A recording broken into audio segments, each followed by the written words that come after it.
Once, when his wisdom was less great, Odin had lived in the world of men. Frigga, his queen, was with him then. They had lived on a bleak island, and they were known as Grimmer the fisherman and his wife. Always Odin and Frigga were watching over the sons of men, watching to know which ones they would foster and train so that they might have the strength and spirit to save the world from the power of the giants. And while they were staying on the bleak island, Odin and Frigga saw the sons of King Hrauding, and both thought that in them the spirit of heroes could be fostered. Odin and Frigga made plans to bring the children to them, so that they might be under their care and training. One day the boys went fishing. A storm came and drove their boat on the rocks of the island where Odin and Frigga lived. They brought them to their hut, Odin and Frigga, and they told them they would care for them and train them through the winter, and that in the spring they would build a boat that would carry them back to their father's country. "We shall see," said Odin to Frigga that night. "We shall see which one of the two can be formed into the noblest hero." He said that because Frigga favored one of the boys and he favored the other. Frigga thought well of the elder boy, Agnar, who had a gentle voice and quiet and kindly ways. But Odin thought more of the younger boy, Geirrod, his name was, and he was strong and passionate, with a high and loud voice. Odin took Geirrod into his charge, and he showed him how to fish and hunt. He made the boy even bolder than he was by making him leap from rock to rock and letting him climb the highest cliffs and jump across the widest chasms. He would bring him to the den of the bear and make him fight for his life with the spear he had made for him. Agnar went to the chase too and showed his skill and boldness, but Geirrod overcame him in nearly every trial. "What a hero Geirrod will be," Odin would often say. Agnar stayed often with Frigga. He would stay beside her while she spun, listening to the tales she told and asking such questions as brought him more and more wisdom. And Agnar heard of Asgard and of the dwellers in Asgard, and how they protected Midgard, the world of men, from the giants of Jotunheim. Agnar, though he did not speak out, said in his own mind that he would give all his life and all his strength and all his thought to helping the work of the gods. Spring came and Odin built a boat for Geirrod and Agnar.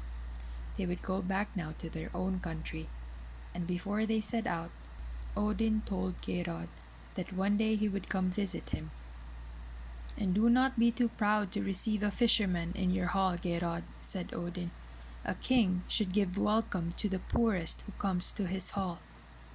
"I will be a hero, no doubt of that," Geirrod answered, "and I would be a king too. Only Agnar Littlegood was born before me." Agnar bade goodbye to Frigga and to Odin, thanking them for the care they had taken of Geirrod and himself. He looked into Frigga's eyes, and he told her that he would strive to learn how he might fight the battle for the gods. The two went into the boat, and they rowed away. They came near to King Hrauding's realm. They saw the castle overlooking the sea. Then Geirrod did a terrible thing. He turned the boat back toward the sea, and he cast the oars away. Then, for he was well fit to swim the roughest sea and climb the highest cliffs, he plunged into the water and struck out toward the shore. And Agnar, left without oars, went drifting out to sea. Geirrod climbed the high cliffs and came to his father's castle. King Hrauding, who had given up both of his sons for lost, was rejoiced to see him. Geirrod told of Agnar that he had fallen out of the boat on their way back and that he had been drowned. King Hrauding, who had thought both of his sons were gone from him, was glad enough that one had come safe. He put Geirrod beside him on the throne, and when he died Geirrod was made king over the people. And now Odin, having drunk from Mimir's well, went through the kingdoms of men, judging kings and simple people according to the wisdom he had gained. He came at last to the kingdom that Geirrod ruled over. Odin thought that of all the kings he had judged to be noble, Geirrod would assuredly be the noblest. He went to the king's house as a wanderer, blind of one eye, wearing a cloak of dark blue, and with a wanderer's staff in his hands. As he drew near the king's house, men on dark horses came riding behind him. The first of the men did not turn his horse as he came near the wanderer, but rode on, nearly trampling him onto the ground. As they came before the king's house, the men on the dark horses shouted for servants. Only one servant was in the stable. He came out and took the horse of the first man. Then the others called upon the wanderer to tend their horses. He had to hold the stirrups for some of them to dismount. Odin knew who the first man was. He was Geirrod, the king, and he knew who the man who served in the stable was. He was Agnar, Geirrod's brother. By the wisdom he had gained, he knew that Agnar had come back to his father's kingdom in the guise of a servant, and he knew that Geirrod did not know who this servant was. They went into the stable together. Agnar took bread and broke it, and gave some to the wanderer. He gave him too straw to seat himself on. But in a while Odin said, "I would seat myself at the fire in the king's hall, and eat my supper of meat." "Nay, stay here," Agnar said. "I will give you more bread and a wrap to cover yourself with. Do not go to the door of the king's house, for the king is angry today, and he might repulse you." "How?" said Odin. "A king turn away a wanderer who comes to his door? It cannot be that he would do it." "Today he is angry," Agnar said. Again he begged him not to go to the door of the king's house, but Odin rose up from the straw on which he was seated and went to the door. A porter, hunchbacked and with long arms, stood at the door. "I am a wanderer, and I would have rest and food in the king's hall," Odin said. "Not in this king's hall," said the hunchbacked porter. He would have barred the door to Odin, but the voice of the king called him away. Odin then strode into the hall and saw the king at the table with his friends, all dark-bearded and cruel-looking men.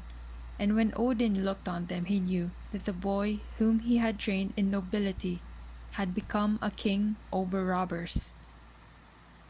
"Since you have come into the hall where we eat, sing to us, wanderer," shouted one of the dark men.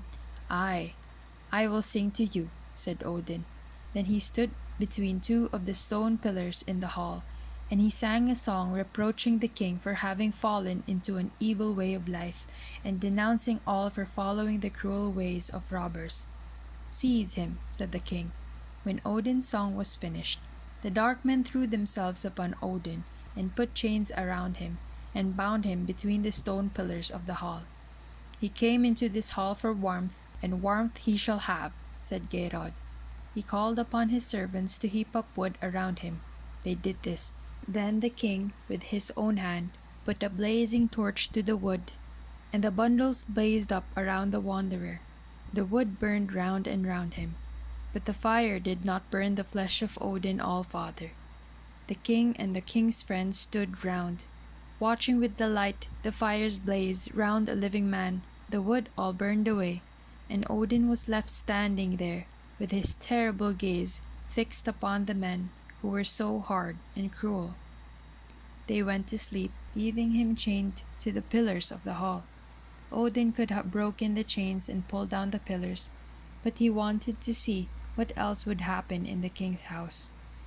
The servants were ordered not to bring food or drink to him, but at dawn, when there was no one near, Agnar came to him with a horn of ale and gave it to him to drink. The next evening, when the king came back from his robberies, and when he and his friends sitting down at the tables had eaten like wolves, he ordered the wood to be placed around Odin, and again they stood around, watching in delight the fire playing around a living man. And as before, Odin stood there, unhurt by the fire, and his steady and terrible gaze made the king hate him more and more. And all day he was kept in chains, and the servants were forbidden to bring him food or drink. None knew that a horn of ale was brought to him at dawn. And night after night, for 8 nights, this went on. Then on the 9th night, when the fires round him had been lighted, Odin lifted up his voice and began to sing a song. His song became louder and louder, and the king and the king's friends and the servants of the king's house had to stand still and hearken to it.